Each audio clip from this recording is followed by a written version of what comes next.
Michael Pilote, bonjour. Allô, Martin. Le 7 novembre 2021, vous avez été élu maire de Baie-Saint-Paul avec 86,54, vous me l'avez spécifié, 86,54 des votes. On est ensemble pour faire le bilan de votre premier mandat. Première question que j'aurais pour... D'abord, merci d'être avec nous. Première question que j'aurais... on vous a vu là, dans différents médias. Il y a un photographe, Pierre Rochette, qui publie des photos. Puis on vous voit là, actif à Baie-Saint-Paul depuis au moins votre adolescence. Depuis combien de temps pensiez-vous à devenir maire de Baie-Saint-Paul? Quand est-ce que la piqûre vous a pris? Bien, ça, c'était... Oui, j'ai toujours été impliqué à Baie-Saint-Paul, Ouais. surtout avec Ambulance Saint-Jean. Ambulance Saint-Jean, où j'étais premier répondant, où je prodiguais les premiers soins sur le territoire de Baie-Saint-Paul, dans différents événements. Donc, les gens m'ont vu depuis mon jeune âge, mais je ne peux pas dire que je me prédestiné à une carrière en politique. Certes, j'aimais m'impliquer dans la collectivité, j'aimais prendre soin des gens, j'aimais apporter mon grain de sel. J'ai été au conseil étudiant durant une bonne partie de mon parcours à Saint-Aubin au secondaire. J'ai assumé la présidence du conseil étudiant, tout ça. Et il fut un temps où j'ai décidé de plonger en politique comme conseiller municipal. Donc, j'avais été 4 ans conseiller municipal. J'ai été 4 ans de 2017 à 2021. Et là, quand M. Fortin a annoncé qu'il allait tirer sa révérence, c'est là vraiment que la grande réflexion a débuté. Les gens me disaient tu serais un bon capitaine, tu serais capable d'être maire de Baie-Saint-Paul, tu t'exprimes quand même bien, tu es capable de bien t'entourer, tout ça. Donc là, ça fut une grande réflexion, mais je peux pas dire que lorsque j'étais au secondaire, je pensais à devenir maire de Baie-Saint-Paul. Non, je pensais à m'impliquer dans la collectivité, à avoir quelque chose au niveau du quotidien des gens, d'avoir un impact dans la vie de monsieur, madame, tout le monde, mais de dire que je me prédestinais à être maire de Baie-Saint-Paul. À quel âge? Ça a pris du temps. Là. Que j'ai pensé à devenir maire. Vous êtes devenu maire à? Je suis devenu maire à 28 ans, donc quand même assez jeune. Comment on se sent à 28 ans, la première journée où on met les pieds dans son hôtel de ville comme maire? Vous souvenez-vous de vos premières impressions? J'ai été chanceux puisque j'étais quand même conseiller auparavant, ce qui faisait en sorte que je connaissais l'équipe en place, je connaissais déjà la ville de Baie-Saint-Paul. Mais c'est clair que lorsqu'on arrive dans le bureau du maire et que là, on dit « Bien, voici tes clés, monsieur le maire, voici votre ordinateur », là, qu'on se fait assermenter, comme là, c'est nous qui signent les grands chèques, hein, des fois des chèques de plusieurs millions de dollars, bien que ce n'est pas dans notre compte personnel, c'est clair que c'est quand même des montants assez significatifs. On y pense, on dit « Oh, là, on vient de se retrouver dans le grand bureau. D'avoir été conseiller, c'est quand même une grande étape. On participe au processus de décision. Mais lorsqu'on arrive comme maire et que là, on est le capitaine du bateau, que les micros viennent à notre bout du nez, puisque là, c'est nous qui devons donner les entrevues, c'est nous qui sommes le chef du gouvernement municipal. C'est une autre histoire, mais on le réalise assez vite qu'on devient là, avec un poste de haute responsabilité. Oui, puis le premier dossier qui était sur votre bureau, je pense que c'était celui de Maison-Mère. Maison-Mère, en effet. C'était quoi la situation quand vous êtes arrivé à Maison-Mère? Bien, c'était pas rose. Hein. Lorsqu'on est arrivé à Maison-Mère, c'était difficile au niveau de la situation financière. Moi-même, dans le passé, lorsque j'étais conseiller, je suis venu à douter à un moment, à dire est-ce qu'on va réussir à faire de quoi avec Maison-Mère? C'était difficile. Oui. Il y a eu beaucoup de changements au niveau des ressources humaines. Il y a eu des gens qui ont quitté le navire, d'autres gens qui sont arrivés. On a eu quand même la possibilité aujourd'hui d'avoir une entente avec le Med Canada, ce qui est quand même pas rien, puisqu'aujourd'hui, l'entente avec le Club Med rapporte bon an, mal an près de 1,6 million par année. Donc, c'est quand même très important et ça a soulagé la situation financière. Maison-Mère, au moment où on se parle, fait des surplus budgétaires annuels et à partir de 2026, bien, Maison-Mère va même redonner une partie de ses profits. Donc, si on veut, un peu comme des dividendes. Donc, Maison-Mère, lorsqu'il va faire ses états financiers, 60 de ses surplus annuels vont aller à la ville de Baie-Saint-Paul. Donc, la situation est vraiment changée. On a vraiment aussi une bonne capitaine du bateau, donc Josette Tremblay, hein, qui est directrice générale de Maison-Mère, où je n'ai aucun regret qu'on ait mis Mme Tremblay dans ses fonctions. Elle fait un travail remarquable avec brio. Il y a une synergie. On voit les gens qui sont tissés serrés à l'intérieur de Maison-Mère. Donc, Maison-Mère a pris le bon chemin. Je pense que oui, Maison-Mère est sur la bonne voie et on peut s'attendre encore à de belles nouvelles pour la suite des choses du côté de Maison-Mère. Il y avait aussi beaucoup d'enjeux financiers quand vous êtes arrivé. Comment la situation fiscale de la ville a évolué dans le courant du premier mandat? Est-ce qu'on est plus endetté? Est-ce qu'on est moins endetté? On est où après 4 ans d'administration? Bien, c'est clair que des chiffres, on peut leur faire dire qu'est-ce qu'on veut. Hein? On s'entend. De la façon qu'on analyse les chiffres, c'est clair que Baie-Saint-Paul, la ville de Baie-Saint-Paul, dans les dernières années, a vécu quand même des événements marquants. Lorsqu'on pense au 1er mai 2023, on a dû investir quand même de façon marquée hein, pour protéger les gens, pour toute la question de la sécurité. Certes, il y a des programmes de subvention du gouvernement, mais 75 mais au moment où vous êtes il en arrivé, reste. là, au moment où vous êtes arrivé, la situation financière de la ville pouvait être qualifiée comment?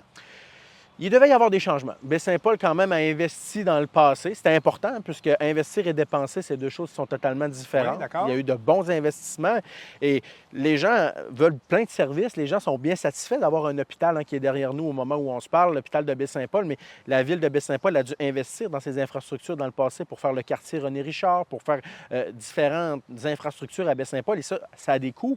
Je vous dirais qu'on a fait quand même du ménage dans les opérations, dans le fonds d'administration. On a revu les dépenses. On a refusionné certaines directions aussi à l'intérieur de l'organisation. Il y a des postes qui ont été abolis. On a vraiment revu les différents postes budgétaires et on a fait des coupures dans le budget d'administration et on avait un problème de climat de travail. Lorsqu'on est arrivé en poste en 2021, on se souviendra au niveau des travaux publics, par exemple, oui, il y avait... ça a été public. C'est ça, c'était public. Au niveau du climat de travail, on a travaillé fort et aujourd'hui, au niveau du service des travaux publics, le climat de travail est très bien. Les gens font même des activités en dehors des heures de travail ensemble, tout ça. Donc, on a revu le... Est-ce que vous êtes en train de me dire qu'il a fallu un peu... dépoussiérer la machine qui était en place depuis longtemps avec l'administration Fortin? Bien, j'ai un peu le feeling que c'est ce que vous me dites. Ça allait très bien, je pense, quand même, dans le passé. C'est Oui. sûr qu'on veut toujours améliorer. Des fois, on entendait aussi de la part des citoyennes et des citoyens que le service aux citoyens pouvait être plus difficile, que les gens, des fois, trouvaient que l'administration était loin du citoyen. Donc, on a voulu améliorer le service qui était fourni aux citoyens, bien que le tout était quand même bien dans le passé, sauf qu'on voulait travailler en amélioration pour que les gens aussi en aient plus pour leur argent. On a revu au niveau du service d'urbanisme les coûts, les différents coûts des permis, des dérogations mineures. On a revu le coût, on a facilité certains processus. Au moment, aujourd'hui, en 2025, il y a certaines demandes qui peuvent s'effectuer via une demande pour faire des travaux. On n'a plus besoin de faire un permis dans certaines situations. C'est vraiment juste d'avoir un certificat qui autorise en fait la personne ou la personne divulgue quels travaux elle entend faire. Donc, vous avez amélioré l'administration de la ville durant la première année de votre mandat. Je pense que oui. Et là, les inondations sont arrivées. Oui, ce qui fut majeur. Ce qui fut majeur. Comment on réagit d'abord dans les premières 24 heures lorsqu'on se retrouve avec une telle situation? Il y a autant de sinistrés dans sa ville. C'est l'adrénaline. Le 1er mai 2023, ça, je l'ai déjà raconté, mais le matin, lorsque je me suis amené au travail, lorsque je suis arrivé au travail, j'étais en petit veston, j'étais habillé comme au quotidien. Il y avait des équipes de la ville qui avaient sillonné le réseau routier durant la nuit, puisqu'on savait qu'ils annonçaient quand même des précipitations abondantes, des quantités importantes de pluie. J'ai débuté le caucus avec le conseil municipal. Par la suite, on avait des informations que dans le secteur Léo-Cochon, il y avait des roches qui étaient maintenant sur la chaussée. Nos équipes avaient le contrôle de la situation. À un moment donné, le directeur général a dû quitter la rencontre pour aller sur le terrain. Et là, on est venu me chercher pour me dire « Michaël, on doit te parler. » Donc, j'ai dit « On va arrêter le caucus et on revient dans 15 minutes. » Et là, on me dit « Toi, tu reviendras pas. » On est en avant-midi encore. Exact. On est en avant-midi. Là, on m'a dit « Toi, Michaël, tu ne reviendras pas. » Fait que là, j'ai compris que là, il y avait peut-être quelque chose qui prenait force. Oui. Et les événements se sont multipliés au cours de l'avant-midi. On se souviendra qu'il y a eu l'évacuation de la garderie du coin, des jeunes qui ont dû être évacués par les pompiers, qui sont arrivés à l'aréna. On avait des menaces de d'autres résidences aussi pour des aînés, des personnes en déficience. Vous avez déclaré l'état d'urgence? Oui, à 12h05. Lorsque là, j'ai compris que nos clientèles vulnérables, donc les enfants, les personnes avec un handicap, nos aînés, étaient en danger, bien là, j'ai regardé le directeur de la sécurité publique, Alain Gravel, que tout le monde connaît bien, ou appelé communément le chef pompier. Oui. J'ai dit à Alain, là, ça va pas bien. J'ai dit, est-ce qu'on est rendu à déclencher l'état d'urgence? Et il me dit oui. Donc, j'ai signé le décret pour déclencher les mesures d'urgence à la ville de Baie-Saint-Paul. Et là, on connaît la suite. On a activé la cellule de crise, le comité des mesures d'urgence. On s'est déplacé. Il y a eu les points de presse, les décisions à prendre. Et je vous dirais que dans les premiers jours, on est sur l'adrénaline. On a très, très peu dormi. Est-ce que vous vous souvenez de chaque jour ou ça a vraiment passé comme un éclair? Ce que je pourrais dire, c'est que c'est la première semaine de mai 2023, du 1er ou peut-être au 7 mai, c'est une semaine qui va rester gravée dans ma mémoire à jamais. Je me souviens de pas mal tout ce qui s'est passé. Ça arrivait vite. Oui. Cependant, c'était quand même des choses qui étaient d'une très haute importance, de faire des points de presse au national, de se promener en hélicoptère. On va en parler, mais avant d'aller là, j'aimerais savoir, qu'est-ce que vous avez trouvé le plus difficile pendant cette semaine? Je vous dirais que le plus difficile, c'est pas de gérer l'état d'urgence. Gérer l'état d'urgence, ça se fait relativement bien. C'est le gros bon sens, c'est de bien s'entourer, c'est de bien communiquer. Le plus difficile, ça a été par la suite. Lorsqu'on est entré dans la phase de rétablissement, où Oui. on a dû avoir les fameux comités de démolition, est-ce qu'on octroie tel ou tel permis de démolition? Les gens qui étaient dans la détresse, hein, lorsque c'était sur le coup, dans les premiers jours, les gens avaient quand même un peu d'énergie, Oui. les gens se sentaient appuyés, les gens voyaient les bénévoles qui sillonnaient les rues, mais lorsqu'on est arrivé en 2024, en 2025, là, les gens étaient tannés. Les gens, ça faisait Ouais. un an qu'ils étaient aussi C'est ce dans que des vous trouvez le plus situations. difficile. Bien, ça, c'était difficile. Et là, les règles étaient revenues. Pendant l'état d'urgence, les règles sont un petit peu suspendues. On OK. fait à peu près ce qu'on veut avec reddition de compte, évidemment. Mais lorsqu'on est revenu, que la Ville retrouvait ses règles, que les Fallait aller règles... en appel d'offres, Effectivement. bon, il faut les règles de la partir les culture, choses. les règles de l'environnement, les règles des affaires municipales, la sécurité publique. Là, c'était beaucoup plus difficile. Comment vous avez trouvé votre expérience, je dirais, du côté administratif, parce que vous aviez des sinistrés, là? Comment vous avez trouvé votre expérience avec les deux paliers de gouvernement qui doivent vous aider pour vous relever des inondations? Ça a quand même bien été. Honnêtement, est-ce que tout était parfait? Non, mais je pense que au niveau du gouvernement canadien, au niveau du gouvernement québécois, ça a bien été. Est-ce que les sommes sont arrivées, là? La différence entre le fédéral et le provincial, Oui. c'est que le fédéral, ça a pris du temps avant d'avoir des nouvelles. Je me suis rendu à Ottawa. J'avais rencontré à l'époque Pablo Rodriguez, hein, qui était ministre influent du gouvernement Trudeau, ainsi que Jean-Yves Duclos. Et un bon matin, le dossier était réglé. On était prêt à décaisser des sommes, qui sont des sommes assez importantes, alors que du côté du provincial, c'est qu'on y va un petit peu par projet. Donc, au lieu de dire on vous donne une enveloppe de X millions, là, on va vous donner quelques milliers de dollars pour faire telle étude. Par la suite, on va vous donner quelques centaines de milliers pour une autre étude. On va vous donner ci, on va vous donner cela. Donc, les deux n'ont pas la même façon de travailler, ce qui fait en sorte qu'au niveau du gouvernement du Québec, on est toujours en étroite collaboration avec eux. Mais Oui. c'est sûr qu'on a bien hâte qu'il y ait une harmonisation entre les deux pour qu'un jour, on puisse faire une belle annonce et dire, bon, bien, c'est réglé pour Baie-Saint-Paul, Ouais, d'accord. on a tel Mais on n'est million pas dans là. le projet. Là, on est loin Pensez-vous que d'être ça sera encore. possible dans le prochain mandat? J'espère. On n'aura que pas là, le ça choix. fera On n'aura 6 pas le ans, choix. 7 ans, 8 ans, un jour. C'est ça, on n'aura pas le choix. Je vous dirais que les études sont dans leur dernière phase. Le tout sera complété. Après avoir étudié, il faudra agir. Donc, il y Et aura des qu'est-ce que ces réflexions. études-là vont nous permettre de fixer? Bien, les études, c'était pour analyser les différents cours d'eau de Baie-Saint-Paul. Au niveau du débit, au niveau Ouais. de l'hydraulique, est-ce que tel ou tel élément a un impact sur la rivière? Est-ce que, par exemple, le pont de train a des impacts? Est-ce que le pont qui Mais est... est-ce que ça va aboutir vers des plans de travaux, de stabilisation ou de protection? C'est clair qu'il y aura des plans, il y aura des travaux, il y aura des Après les consultations. études. Les études ne nous Effectivement. donneront pas de plan. Là. Là, les études nous donnent des éléments. Par la suite, il y aura des réflexions collectives. On devra faire OK. de la consultation publique. Qu'est-ce qu'on veut comme collectivité? S'enclenchera probablement un bureau d'audience publique en environnement ensuite de cela. Et là, il y aura des plans à savoir, bon, mais qu'est-ce qu'on fait? Est-ce qu'on devra faire un bassin de rétention à certains endroits? Est-ce qu'on devra reconfigurer un pont? Est-ce que c'est toutes des choses qui Mais sont sur tout la ça table? dans le courant des prochaines années. Et ça va se mettre en place rapidement?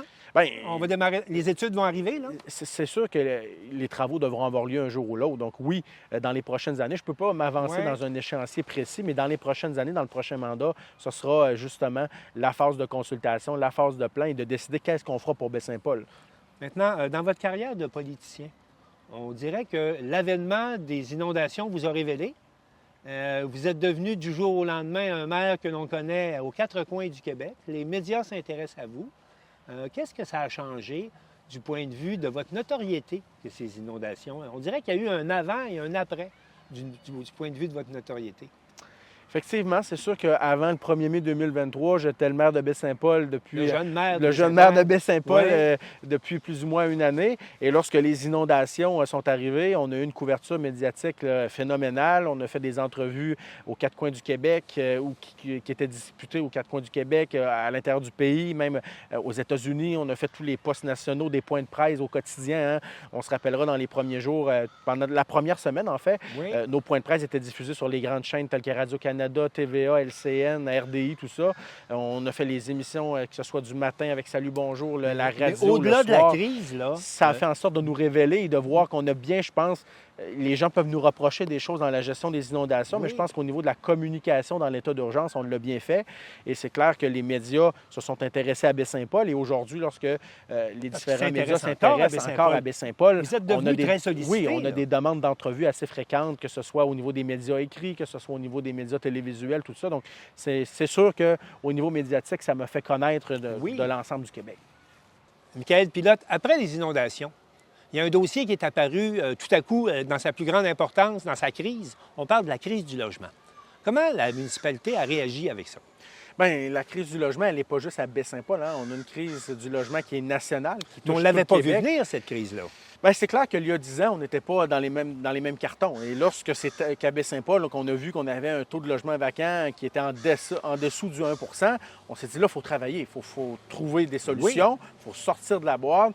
On a, dans le premier lieu, modifié nos règlements de zonage pour permettre que des logements puissent être érigés à certains endroits où c'était On parle pas du quartier possible. des Moissons? Entre autres, il y a d'autres OK. endroits à Baie-Saint-Paul où maintenant on a permis la construction de logements ou de densifier, d'avoir plus de logements qu'est-ce qui était permis dans le passé. Ça, c'est le règlement sur les mini-maisons?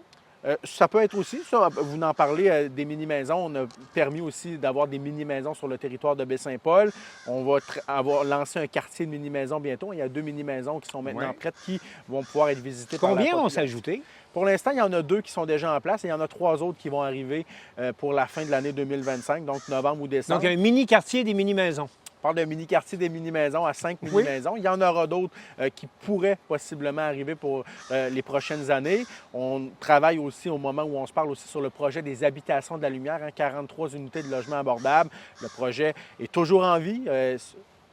Plus long que qu'est-ce qu'on aurait pensé. Cependant, le projet va se réaliser éventuellement. On est à finaliser différentes démarches. On travaille également avec les promoteurs privés pour que ces derniers puissent en construire dans différents endroits de Baie-Saint-Paul. Il y a une mini-maison aussi pour les sans-abri, pour l'itinérance aussi qui a été ajoutée au parc de Baie-Saint-Paul. On a abaissé le taux de taxation aussi, notre taux de taxation pour les immeubles de 6 logements et plus pour favoriser la création de logements. Donc, pour ce qui est de la ville de Baie-Saint-Paul, on n'a pas de baguette magique, mais à tout le moins, on a quand même là, mis les chances de notre côté dans les dernières années. Est-ce que ça ne met pas un peu en évidence les délais qui sont liés entre le moment, surtout dans le domaine de la construction résidentielle, entre le moment où vous voulez régler une situation puis le moment où vous pouvez livrer des logements?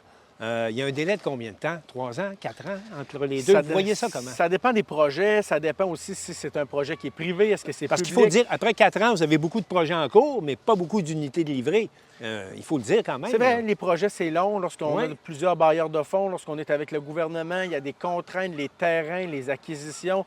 C'est pas des choses qui se font du jour au lendemain. Les projets, au moins, sont en cours. Ils vont se réaliser un jour, mais c'est clair que les délais sont beaucoup trop longs, mais il y a différentes contraintes qu'on n'a pas le choix, malheureusement, d'affronter pour pouvoir réaliser le tout. J'ai oublié aussi, il y a les unités d'habitation accessoires qu'on a permis, les gens qui désirent rénover leur garage à l'arrière de leur propriété, par exemple, peuvent en convertir une unité d'habitation. Donc, on a vraiment fait ce qu'on pouvait à ce niveau-là, mais j'ai bien hâte aussi qu'on puisse procéder à des lancements, des pelletés de terre pour que les différents logements puissent être sur le territoire. Les mini-maisons, au moins, il y en a 2 d'arrivés. Le tout seront lancés en vente dans les prochaines semaines. Donc, ça s'en vient. Il faut patienter encore, mais ça s'en vient. Dans le dossier des infrastructures, il y avait aussi des investissements à venir sur le réseau routier. Je pense que vous avez investi beaucoup là-dedans dans les dernières années. Le réseau routier était désuet à Baie-Saint-Paul. Donc, je pense qu'il fallait Vous avez augmenté le budget pour le réseau routier. Oui, on a quand même pris soin de notre réseau routier. Ce n'est pas encore parfait. On va continuer pour les prochaines années. On a travaillé autant dans le secteur urbain, lorsque je pense à la rue Forgette, le boulevard Raymond-Mailloux. On a refait aussi au niveau du rural Saint-Antoine-Nord. On a travaillé dans le secteur Sainte-Catherine. On a travaillé aussi à Saint-Aug. Dans le début de la côte Saint-Aug, il y aura aussi de l'asphalte recyclé qui sera mis en place. On a travaillé à Saint-Placide, la côte de Pérou cette année qui est repavée. Saint-Jean-Baptiste, entre le pont Garriépi, près du Petro-Canada jusqu'au garage municipal. Il y en aura dans les prochaines années. Je pense à la Petite Martine. Pour les gens qui sont du côté de Petite-Rivière-Saint-François, ça sera bien apprécié. Bref, on a pris soin de notre réseau routier et on va poursuivre la suite des choses. Le développement des infrastructures, ça prend une place importante dans la municipalité. On l'a vu dans le courant du dernier mandat parce qu'il y a des choses spécifiques que vous avez réalisées. D'abord, le nouvel aréna, on n'est pas loin. Le nouvel aréna a été inauguré. Une nouvelle caserne d'incendie. Qu'est-ce qu'on a comme prochain projet au niveau des infrastructures? Est-ce qu'on doit parler de la maison René Richard? Est-ce qu'il y a d'autres choses qui s'en viennent? Qu'est-ce qui arrive avec le boisé du quai? C'est quoi vos priorités en termes de développement d'infrastructures pour les années à venir? Bien, vous l'avez dit, on a quand même travaillé aussi fort dans nos infrastructures. On pense à l'aréna, on pense aussi à la centrale de la biomasse qui est maintenant terminée, la caserne d'incendie aussi qui a eu des rénovations assez importantes. Pour la suite des choses, le domaine Simon, on a hérité du domaine Simon dans les dernières années. Il y a eu des travaux quand même. Quand on parle du domaine Simon, pouvez-vous nous le placer géographiquement? La maison René Richard, qui est juste à côté du centre centre communautaire pro-santé. Il y a un grand terrain à l'arrière. Un vaste terrain, c'est assez important quand même. Et la ville est propriétaire des bâtiments et de l'ensemble du terrain. C'est un site qui est classé au niveau de la loi là, sur la protection du patrimoine culturel québécois. On a travaillé quand même sur la toiture, sur la structure dans le présent mandat et pour la suite des choses, on devra continuer les travaux. On devra avoir une réflexion collective. Qu'est-ce qu'on fait avec le domaine Simon? Quelle mission on veut lui donner pour la suite des choses. C'est un joyau pour Baie-Saint-Paul et c'est clair qu'il y aura des décisions à prendre. Qu'est-ce qu'on veut faire de ce site? Et une des orientations de la ville, c'est qu'on veut le redonner à la population. Les gens se posent beaucoup de questions. Oui. Les gens disent que ça doit être magnifique à l'intérieur. Il y a une collection imposante d'œuvres d'art également que la ville a héritée. Donc, il y aura des décisions pour la suite des choses. Il y a des belles annonces qui s'en viennent. On est en collaboration avec le gouvernement aussi à ce niveau-là. Maison-Mère, il y aura des rénovations aussi qui devront être poursuivies du côté de Maison-Mère. Le gouvernement provincial avait promis un dédommagement suite à l'abandon du projet Espace Bleu qui devait avoir lieu à Maison-Mère. On est rendu où dans le dossier? Il y a une entente de principe quand même là, qui a eu lieu entre le ministère et la Ville. Il y a des dernières confirmations qu'on est en attente. Il y a des choses qui doivent passer aussi au niveau du Conseil des ministres. Il y a de belles annonces avant les prochaines élections? Les prochaines élections municipales. Provinciales, oui. Le tout va se régler, je vous dirais, là, très, très, très prochainement. On attend de la belle visite. On attend de belles annonces également. Le gouvernement l'avait dit que Baie-Saint-Paul allait être compensé, là, comme l'Espace Bleu n'aura pas lieu à Baie-Saint-Paul. Et ce que je peux dire, c'est quand même il y a des choses intéressantes qui sont. Et ça va permettre de financer d'autres projets. Effectivement. Ce qui est apparu dans les 4 dernières années dans la région, c'est effectivement des différents projets qui visent à rationaliser les opérations entre municipalités. On ne parle pas encore de régionalisation, mais c'est une tendance. On est arrivé avec, par exemple, un office régional d'habitation qui permet d'élargir l'offre, puis aux autres municipalités de se joindre au mouvement. On a également présentement un projet de jumelage ou en tout cas de meilleure concertation avec les casernes de pompiers. On va avoir un service incendie pour la région. C'est quoi le rôle de la Ville de Baie-Saint-Paul comme ville-centre dans ces initiatives-là? Parce que dans les deux cas, c'est Baie-Saint-Paul qui se retrouve à offrir des services à la région. Puis on pourrait parler de l'Aréna aussi, puis d'autres équipements, mais comment vous vous situez par rapport à la régionalisation presque inévitable de différents services? Bien, c'est sûr que Baie-Saint-Paul étant la ville-centre, 55 de la MRC de Charlevoix, c'est la ville de Baie-Saint-Paul. Et vous avez le droit de veto à la MRC, il faut le dire bien, j'ai la double majorité qu'on appelle. Donc, c'est clair que le maire de la ville de Baie-Saint-Paul peut décider là, de renverser en fait une décision là, du Conseil des maires. Ce qui n'est pas arrivé cette année. C'est jamais arrivé. En fait, depuis que je suis en place, là, je ne l'ai jamais utilisé. Donc, et ce qui est quand même, je compare ça un petit peu à l'arme suprême, un petit peu à la clause dérogatoire. Et je crois que c'est normal que le maire de la Ville-Centre ait cette carte, puisque les 5 autres maires pourraient voter un projet pour l'ensemble de la MRC, alors qu'ils ne représentent même pas la moitié de la population de la MRC. Donc, je pense que c'est normal que la ville de Baie-Saint-Paul puisse avoir cette carte, comme plus de la moitié des citoyens de la MRC sont à Baie-Saint-Paul. Et ce Conseil des maires a mis de l'avant des initiatives à caractère régional. Oui. Pensez-vous qu'il va en avoir d'autres? On va suivre la suite des choses. Nous, comme Baie-Saint-Paul, on tend la main, mais maintenant, c'est aux autres municipalités à décider s'ils veulent embarquer. L'Office régional d'habitation, 90 ou plus ou moins du parc immobilier en habitation dans la MRC est à Baie-Saint-Paul. Donc, on a tendu la main aux autres municipalités. Oui. Ces derniers ont voulu embarquer. Au niveau incendie, la main est tendue aussi. Ceux et celles qui veulent embarquer pourront embarquer. Ceux et celles qui ne veulent pas embarquer n'embarqueront pas. Bref, ce sera à voir. On est en moment électoral, donc il y aura des changements à la tête de certaines municipalités. Ce sera à voir la suite des choses, mais nous, on ne brusque personne, on tend la main, et ceux et celles qui veulent travailler avec Baie-Saint-Paul, on est toujours prêts. Ce serait quoi vos priorités pour un prochain mandat? Avec ce qu'on a connu là, au niveau des inondations, c'est clair qu'on a pris peut-être un peu moins de temps aussi pour s'occuper de certains dossiers à l'interne, de vous revoir certaines façons de faire, de se laisser plus de temps aussi dans certains dossiers. On devra consolider qu'est-ce qu'on a entrepris. On parle du Boisé du Quai. On vient de lancer au niveau du Boisé du Quai une consultation publique. Il y aura des actions aussi pour la suite des choses. Maison-Mère, je le mentionnais, on devra continuer certains travaux. Au niveau des travaux routiers, on devra continuer d'entretenir aussi nos routes. On devra travailler en loisirs.